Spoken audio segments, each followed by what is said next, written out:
I wanted to cultivate this a little more in the early service.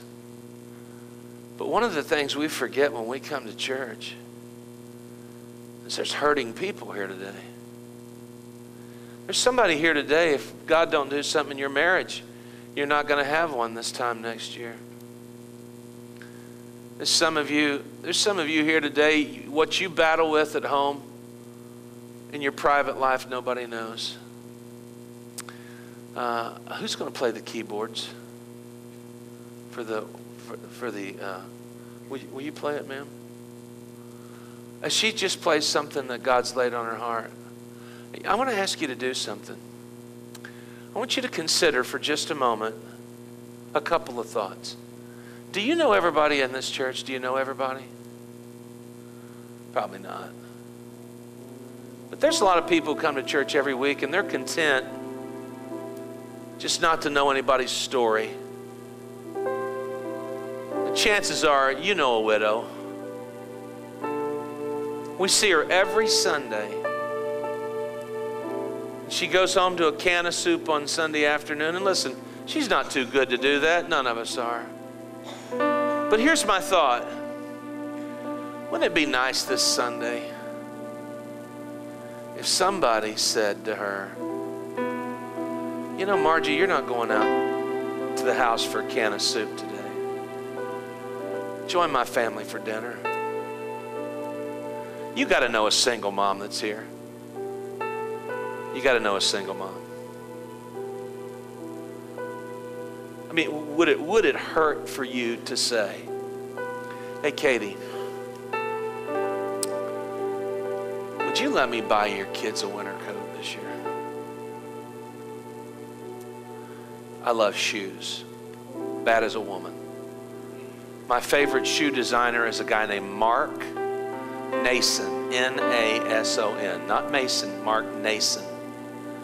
Incredible, beautiful shoes.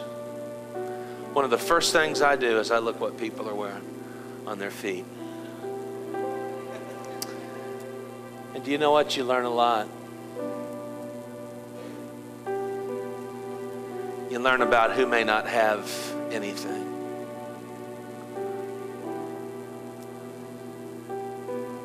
And so, that's what this life is about. It's about helping one another. I don't know if you remember this. I have 3 daughters. My oldest is 29. She's the mother of my 2 grandchildren. And then I have a daughter, 23. My oldest daughter is married to the worship leader at New Hope Christian Center in Covington, Kentucky. My daughter, Heidi, is a hairdresser at an Aveda salon, a beautiful salon, and her husband's a worship leader at a Church of the Foothills in Knoxville. So I have 2 daughters married to worship leaders. But Heidi has a twin sister whose name is Holly. And she had an aneurysm when she was a month old. She's profoundly brain injured. She doesn't walk, she doesn't talk, she doesn't speak. She's fed through a tube. She lives on a ventilator. She's in a nursing home in Cincinnati. It's where my girl's at. So I went to see her the other day, and she lays there with all these tubes and machines. It's very unsettling. So I asked the nurse, I said, ma'am, can I crawl up in the bed with her? She said, well, sure. I said, I just want to make sure the bed's strong enough. She said, yeah. Because I can't pick her up. And she called her friend, a nurse's aide, and they moved all the wires and stuff. And I got up in the bed next to her and turned on my side. And I put my hand underneath her. And I squeezed her up next to me. And I whispered in her ear, someday it's not going to be like this. Someday your eyes will see. Your legs will walk. You'll understand what Dad's saying. And she might understand anyway. I've always talked to her like she does.